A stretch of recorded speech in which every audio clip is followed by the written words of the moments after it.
तो यार आज की इस वीडियो में हम रैंक करने वाले हैं बेन 10 के टॉप 5 ऐसे एलियंस को जिनके पास चीजों के आर पार जाने की कमाल की काबिलियत है। अगर आसान शब्दों में कहूँ तो आज की हमारी इस वीडियो का टॉपिक होने वाला है top 5 Ben 10 aliens with intangibility. अब पहले ही बता दूं कि इस वीडियो में मैंने रैंकिंग कुछ इस तरह से की है कि जिन एलियंस की इंटेंजिबिलिटी काफी अच्छी है और उन्हें इंटेंजिबिलिटी यूज करते हुए हमने कई बार देखा भी है, उन एलियंस को मैंने लिस्ट में ऊपर रखा है। और जिन एलियंस की इंटेंजिबिलिटी ज्यादा अच्छी नहीं है, काफी लिमिटेड है और उन एलियंस को उनकी इंटेंजिबिलिटी ज्यादा यूज करते हुए हमने देखा भी नहीं है, तो इसलिए उन एलियंस को मैंने लिस्ट में नीचे रखा है। और हाँ, एक और बात, चीजों के आर पार जा पाने वाली ये जो पावर है इंटेंजिबिलिटी, इसे फेज शिफ्टिंग या फिर फेजिंग के नाम से भी जाना जाता है। और इस बात को तुम याद रखना क्योंकि ये अभी थोड़ी देर बाद काम आएगा। हाँ, तो अब सारी जरूरी बातें हो गई, तो अब फटाफट से शुरुआत करते हैं हमारे नंबर 5 के साथ, जो कि है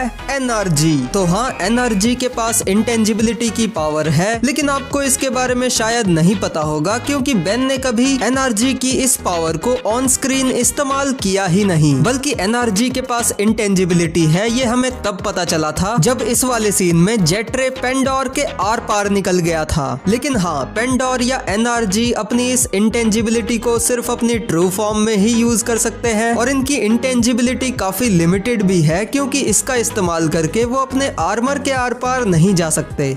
नंबर 4, अपग्रेड। अब इस लिस्ट में आपको अपग्रेड भी देखने को मिलेगा, ये शायद आप में से किसी ने भी एक्सपेक्ट नहीं किया होगा, लेकिन मैं आप सभी को बता दूं कि क्योंकि अपग्रेड के पास टेक्नो फेजिंग की एबिलिटी है और जैसा कि मैं आप सभी को पहले ही बता चुका हूं कि इंटेंजिबिलिटी को फेजिंग भी कहा जाता है, तो इस तरह से हम कह सकते हैं कि अपग्रेड के पास भी इंटेंजिबिलिटी है। लेकिन हाँ, अपग्रेड की ये इंटेंजिबिलिटी काफी लिमिटेड है क्योंकि इस एबिलिटी के नाम टेक्नो फेजिंग से ही हमें पता चल जाता है कि अपग्रेड इस एबिलिटी की मदद से सिर्फ टेक्नोलॉजी के आर पार ही जा सकता है। और अपग्रेड को ऐसा करते हुए हमने 2 बार देखा था। पहली बार तब जब वो विलगैक्स के मेकाड्रॉइड से लड़ रहा था और दूसरी बार तब जब वो जनरेटर रेक्स के साथ मर्ज हो रहा था।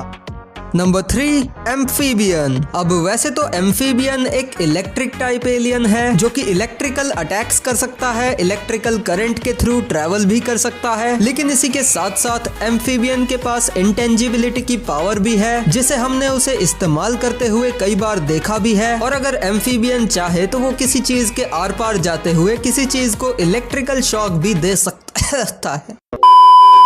और अगर एम्फीबियन चाहे तो वो किसी चीज के आर पार जाते हुए उसे इलेक्ट्रिकल शॉक भी दे सकता है, ठीक वैसे ही जैसे उसने टेकेडॉन्स को दिया था।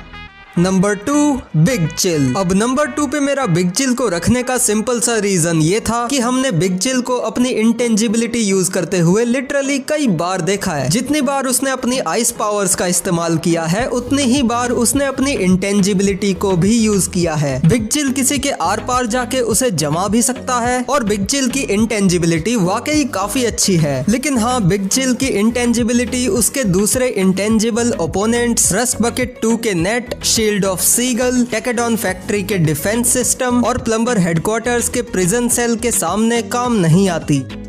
अब नंबर 1 पे जाने से पहले मैं आप सभी को ये याद दिला देना चाहता हूँ कि हम लोग 300 के सब्सक्राइबर्स के बहुत ही ज्यादा करीब हैं, तो इसलिए अगर आपने अभी तक इस चैनल को सब्सक्राइब नहीं किया है तो सब्सक्राइब जरूर करें और बेल आइकन को ऑल पे सिलेक्ट भी जरूर करें ताकि आपको मेरी हर वीडियो के नोटिफिकेशंस टाइम पर मिलते रहें। तो अब नंबर 1 पे जो एलियन है वो है गोस्ट फ्रीक। अब हाँ, ये काफी ऑब्वियस हो गया, लेकिन नंबर 1 पे डेफिनेटली गोस्ट फ्रीक को ही होना था क्योंकि इंटेंजिबिलिटी गोस्ट फ्रीक के कैरेक्टर का और उसकी पावर्स एंड एबिलिटीज का एक बहुत ही इंटीग्रल और प्राइमरी हिस्सा हमेशा से रहा है। और वैसे भी गोस्ट फ्रीक बेन का वो पहला ऐसा एलियन था जिसके पास हमें इंटेंजिबिलिटी देखने को मिली थी। अब हाँ, गोस्ट फ्रीक की इंटेंजिबिलिटी के भी कुछ लिमिटेशंस हैं, जैसे कि दूसरे इंटेंजिबल ओपोनेंट्स के सामने गोस्ट फ्रीक की इंटेंजिबिलिटी काम नहीं आएगी, या फिर गोस्ट फ्रीक की इंटेंजिबिलिटी को एक स्पेशल ऑरेंज लिक्विड की मदद से भी न्यूट्रलाइज किया जा सकता है, जैसे कि क्रैब ने किया था। लेकिन गोस्ट फ्रीक जो है वो इनविजिबिलिटी और इंटेंजिबिलिटी इन्फ्यूजन भी कर सकता है, यानी कि अगर गोस्ट फ्रीक चाहे तो वो किसी को भी छूकर अपनी तरह गायब कर सकता है या फिर चीजों के आर पार भी ले जा सकता है। और क्योंकि ऐसा इस लिस्ट में मौजूद बाकी दूसरा कोई भी एलियन नहीं कर सकता, तो इसलिए मैंने गोस्ट फ्रीक को नंबर 1 की पोजीशन पर रखा। पर अगर आपको ऐसा कोई एलियन या कैरेक्टर याद आ रहा है जो कि इनविजिबिलिटी या इंटेंजिबिलिटी इन्फ्यूजन कर सकता है, तो आप मुझे कमेंट्स में जरूर बताना। और अगर ये वीडियो पसंद आया हो तो इसे लाइक और शेयर करना मत भूलना। और हाँ, ऐसी ही और भी मजेदार वीडियोस आगे भी देखते रहने के लिए सब्सक्राइब टू फैन 10K।